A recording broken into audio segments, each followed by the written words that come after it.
I never imagined that marriage would feel like standing on opposite sides of a glass wall. Close enough to touch, yet never fully understood. But that was what my life with Emma had slowly turned into. We loved each other. That part was real and undeniable. But somewhere along the way, our worlds drifted apart. Her life revolved around ambition, appearance, and climbing the immaculate ladders of high society. Mine gravitated toward simple dinners at home, quiet evenings on the couch, and conversations that mattered more than polished surfaces and perfect lighting. When Emma's new boss, Alexander Bramwell, a man whose name alone made half the city take notice, invited us to one of his exclusive private receptions, she treated it like a once-in-a-lifetime opportunity. I treated it like a nightmare wrapped in gold foil. She couldn't stop smiling as she read the invitation aloud, her eyes glowing with excitement. Tom, do you realize how important this is? Bramwell never invites spouses. This means he sees potential in me. She paced around our living room, waving the embossed card in her hand as though it were a trophy. I nodded, trying to match her enthusiasm, though something inside me sank. That's great, Em. Really, I'm happy for you. And I was. But I also knew what was coming. Crowds of perfectly groomed people, shallow conversations, and that creeping feeling of being the odd piece in a polished mosaic. She stopped in front of me, her smile dimming a little. And you'll come with me, of course? I will. I promised, though every fiber in me resisted the idea. I wanted to make her proud. I just didn't know how to survive evenings like that without feeling like an imposter. The night of the reception came faster than expected. Emma spent nearly 2 hours in the bedroom, changing from one dazzling gown to another, each one more glamorous than the last. I watched from the doorway as she curled her hair, applied makeup with the skill of a seasoned artist, and checked her reflection again and again, tilting her head at different angles. The bedroom looked like a boutique had exploded. Shoes everywhere, discarded dresses draped over chairs, jewelry boxes left open. "Which one looks better?" she asked, turning in a shimmering emerald dress that hugged her figure. "They all look beautiful," I said because it was true. Emma always looked beautiful. She rolled her eyes with a teasing smile. "That's not helpful." Meanwhile, I slipped into my usual charcoal gray suit. It wasn't designer, it didn't catch the light, and it definitely didn't make a statement. It was simply me. Emma glanced at me and froze for a second. "Is that what you're wearing?" "Yes," I said carefully. She pressed her lips together. "Tom, it's a bit plain." "I know," I admitted. "But it's clean, and it fits." She sighed softly, not cruelly, but with that subtle disappointment that stings more than open criticism. "All right, let's go." The Bramwell estate stood on a hill overlooking the city, an architectural masterpiece of glass, marble, and perfectly manicured gardens. As we drove through the gates, I felt like a misplaced puzzle piece being forced into a frame where it didn't belong. Inside, the reception hall buzzed with the kind of people who only seem to exist in magazines. Sleek dresses, sharp suits, laughter polished to perfection. I could practically smell the money in the air. Emma seemed to float among them effortlessly. She introduced me to her colleagues, as though presenting a museum artifact that wasn't particularly exciting but still part of the exhibit. "And this is my husband, Tom," she said to a pair of women whose smiles tightened just enough to show they had judged me before I even spoke. "Oh," one of them breathed with polite disinterest. "How nice." I tried to strike up small talk, but every sentence felt like throwing pebbles into the ocean, barely noticed and quickly forgotten. 2 women exchanged glances after I attempted a simple comment about the art installation on the wall. Their eyes slid over me like I was something mundane, something unremarkable. A nobody. Emma, meanwhile, shone brightly, laughing, conversing, complimenting expensive outfits. She was in her element, and I wasn't. Feeling out of place, I drifted toward the bar. The bartender gave me a sympathetic nod, as though he'd seen my type before. The husband dragged along as an accessory. As I sipped my drink, I watched Emma. She was already on her second glass of champagne, her cheeks flushed with the warm glow of attention. Alexander Bramwell stood beside her, leaning close as she whispered something to him. Something soft, something meant for his ears alone. A knot twisted in my stomach. Jealousy? Maybe. Or maybe it was that old familiar sting, the realization that in her world, I was always the supporting character, never the star. Later in the evening, Emma approached Bramwell near the staircase, still smiling, still radiant. "Thank you for tonight," she told him. "It means a lot." Bramwell glanced at me with a smirk that was anything but friendly. "Of course. I enjoy rewarding talent. And courage." His eyes flicked to my modest suit with blatant amusement. "It takes courage to bring a grounded partner to an event like this." Emma winced slightly at his tone, but she didn't defend me. Not a word. Heat rushed up my neck, shame mixing with anger. "I think I'll step out for some air," I muttered. But I didn't step outside. I walked straight out the front door, down the marble steps, and kept going until I reached my car. I drove home without looking back. Sitting alone in our dimly lit kitchen, I poured myself a glass of whiskey. The silence was heavy. I replayed the evening over and over. Every smirk, every judgmental glance, every moment Emma shone brighter when I wasn't next to her. When she finally stormed through the front door, her heels clicking sharply against the floor, she was flushed with anger. "What the hell was that, Tom?" she demanded. "You embarrassed me." "I embarrassed you?" My voice cracked from the emotion I had been trying to bury. "They treated me like trash, Emma. Like I wasn't good enough. And you let them." Her expression softened, but not enough. "You're overreacting." "No," I whispered. "I'm tired. Tired of feeling like a disappointment. Tired of pretending I fit into a world that was never meant for me."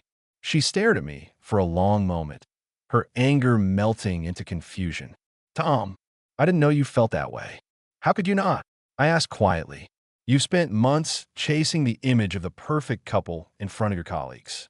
But you never stopped to see how invisible I feel beside you." Emma didn't respond. She simply walked away, leaving me alone again. The next evening, I found myself at a small bar near our neighborhood. I sat there staring into a glass of whiskey when the bartender, an older man with kind eyes, approached. "Rough night?" he asked. "Rough marriage," I replied with a bitter laugh. And then, for reasons I couldn't quite explain, I told him everything. Emma's ambitions, her boss's insult, the way the world she chased made me feel smaller and smaller. He listened without interruption. Finally, he said, "Son, sometimes love gets buried under expectations. But if someone makes you feel small on purpose, that's not love. That's ego." His words hit harder than I expected. "Think about what you want," he continued. "Don't stay with someone who doesn't see your worth." I nodded slowly. He was right. Something had to change. When I returned home later that night, Emma was sitting on the couch, her eyes red and puffy. She stood as soon as she saw me. "Can we talk?" she whispered. "To be honest for once?" I asked. "Yes." And for the first time in a long time, we did. I told her everything.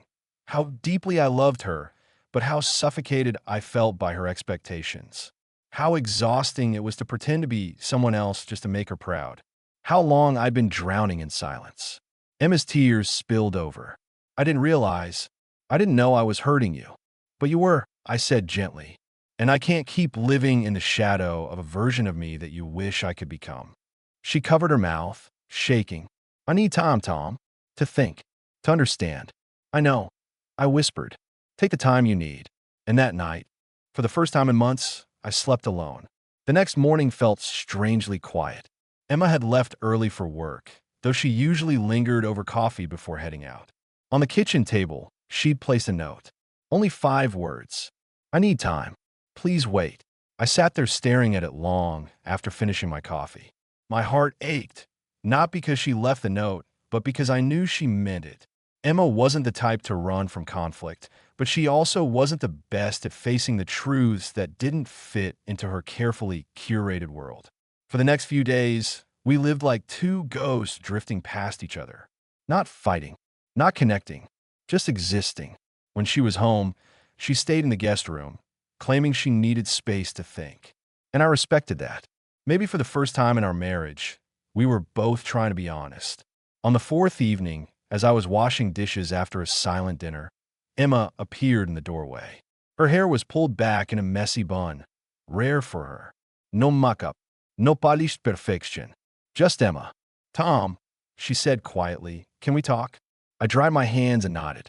She sat at the kitchen table, clasping her hands tightly. I've been doing a lot of thinking, more than I have in years. I waited. She looked fragile in a way I'd never seen before. I got caught up, she admitted, her voice barely above a whisper. In work, in the image of success, in trying to prove myself to people who don't even care about me. She swallowed. And somewhere along the way, I stopped seeing you. Really seeing you. My chest tightened. For the first time in a long time, I felt hope.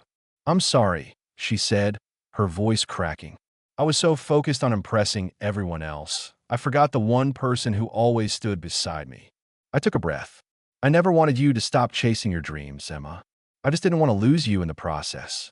She reached across the table, her hand trembling. I don't want to lose you either.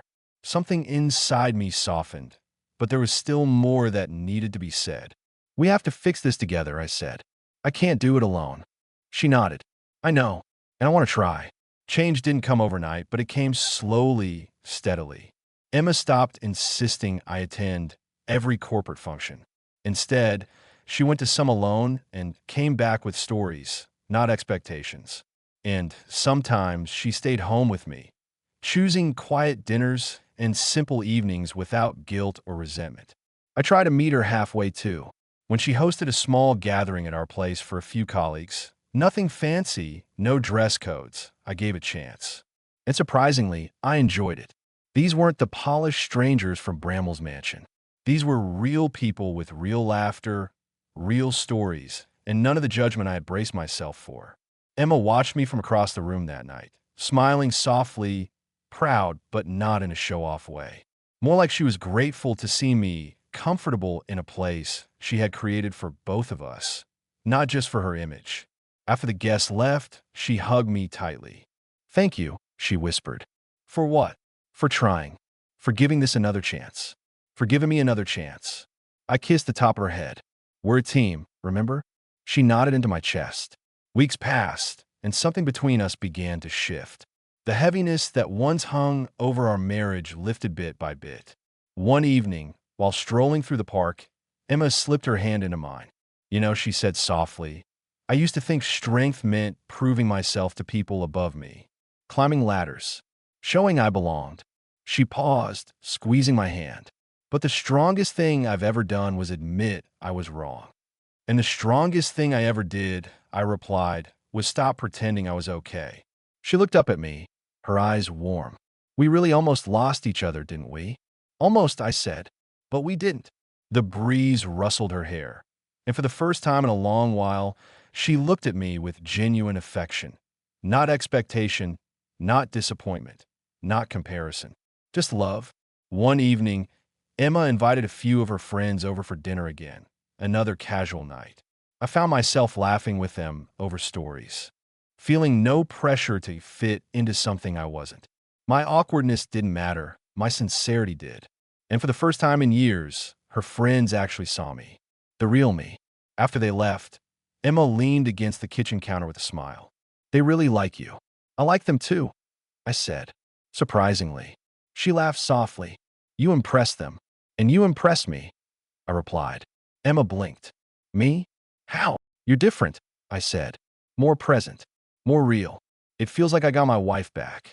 Her eyes shimmered, and she stepped closer. I feel like I got my husband back.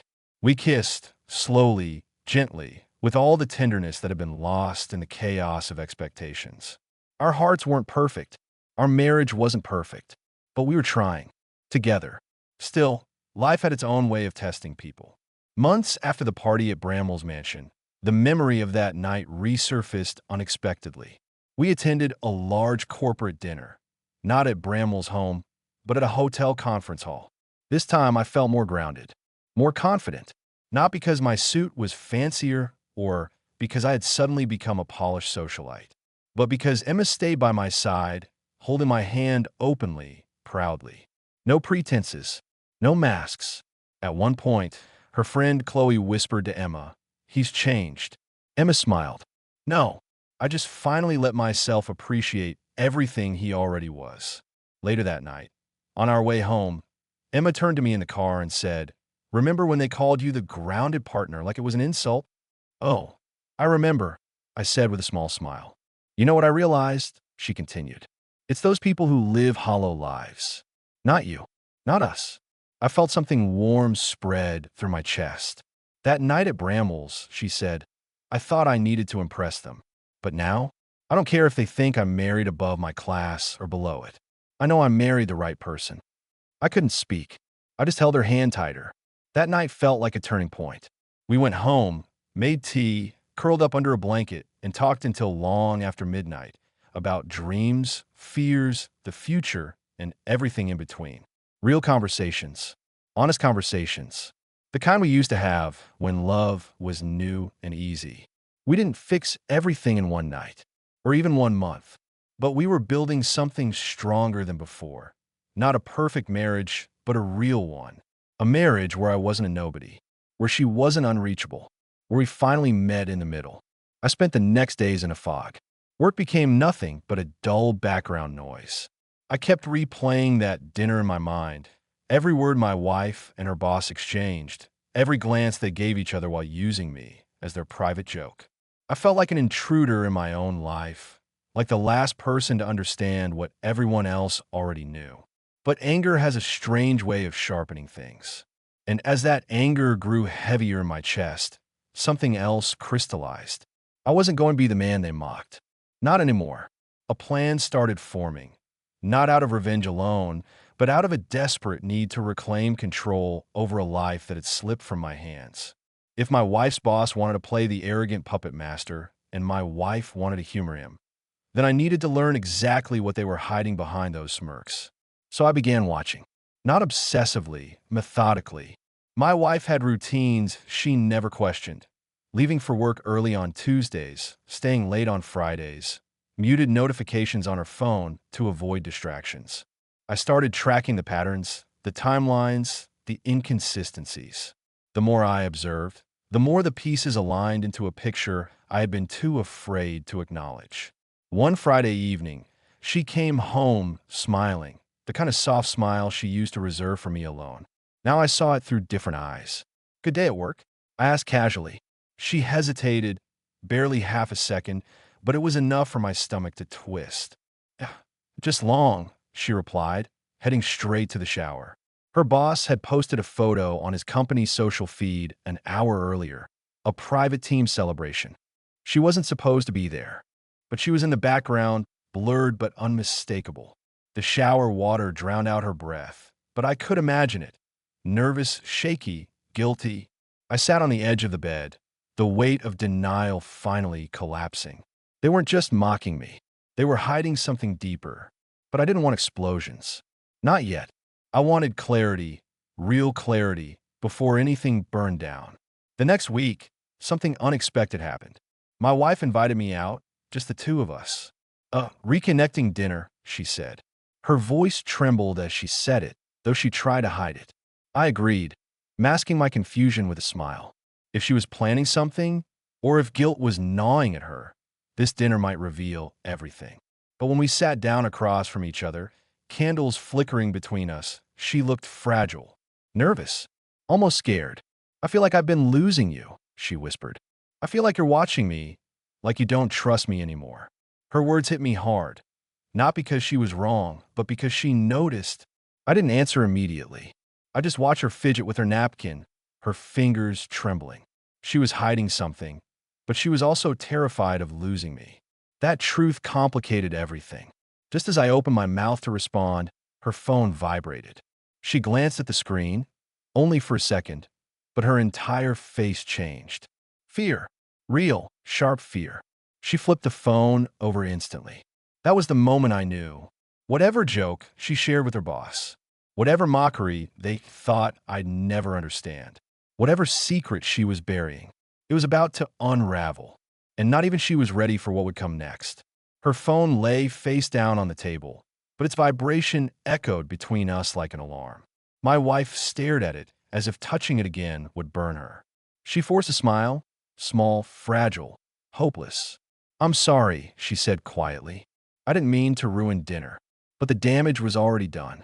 Not by the phone, by the fear in her eyes when she saw who was calling. I leaned forward. Who was it? She swallowed. No one. The lie was too quick, too thin. Her voice cracked on the last syllable. Don't do that, I said, softer than I felt. Not anymore. She closed her eyes like she was bracing for impact. And then she broke. It was him, she whispered. My boss. My whole body went cold. She didn't look up. Her fingers were gripping the napkin so tightly it tore. She kept talking, the words falling out of her like they'd been trapped inside too long. He's obsessed, controlling, manipulative. I didn't know how to stop it without hurting my career. I tried to keep it harmless. I flirted back sometimes just to avoid conflict. I shouldn't have. I know how it looked. I know I humiliated you. I sat there frozen, the pieces of the puzzle rearranging themselves into a different picture. Not prettier, but more complicated. Did you cheat? I asked. She looked up. Her eyes were red, terrified, shaking. No, I swear on everything I didn't. But I let it go too far. I let him cross lines and jokes. I let myself be part of it. And I hated myself for it every day. The restaurant suddenly felt too quiet, like even the walls were waiting for my reaction. I tried to fix it, she said, voice trembling. That's why I brought you to that dinner. Because I wanted him to know I wasn't some scared girl he could push around. I wanted to show him I wasn't alone. I stared at her, stunned. That dinner, the humiliating mockery, the jokes at my expense, she hadn't seen it that way. She thought sitting me there would make her boss back off. Instead, it only made him feel stronger. Why didn't you tell me? I finally asked. She broke again, softer this time. Because I was ashamed. Because I thought you'd see me differently. Because I was stupid. A long silence followed. Heavy, painful, honest. Then I said something I didn't expect to hear from myself. I'm angry, but I'm not walking away. Her breath caught. I need boundaries, I continued. I need honesty. And I need you to cut him out. Completely. She nodded instantly, tears spilling. I already drafted my resignation, she whispered. It's in my bag. I was going to tell you tonight. That hit harder than anything else. It wasn't just guilt, it was a choice. A hard one. She slid her trembling hand across the table. For a moment, I didn't move. But then, slowly, I took it. Not out of forgiveness, but out of recognition. We were both sitting in the ruins of something we didn't know how to rebuild. But we were both still alive. Still trying. The next weeks were messy, painful conversations, awkward silences, sleepless nights spent dissecting what went wrong. But there was no cruelty between us, no revenge, no fire aimed at each other. Just two broken people learning to be honest again. Her boss didn't take her resignation well. There were angry emails, veiled threats, attempts to contact her. I stood by her through every one of them, ready to protect the woman who had finally stopped hiding behind nerves and shame. And slowly, painfully, something shifted. Not trust, not yet, but truth. One night, months later, she crawled into my arms and whispered, "Thank you for not giving up on me when I almost destroyed everything." I held her, breathing in the fragile warmth of the moment. We both almost destroyed it, I said, but we're still here. Not victorious, not untouched, just alive, together, rebuilding from the ashes of a mistake that nearly tore us apart. And for the first time in a long while, that felt like enough.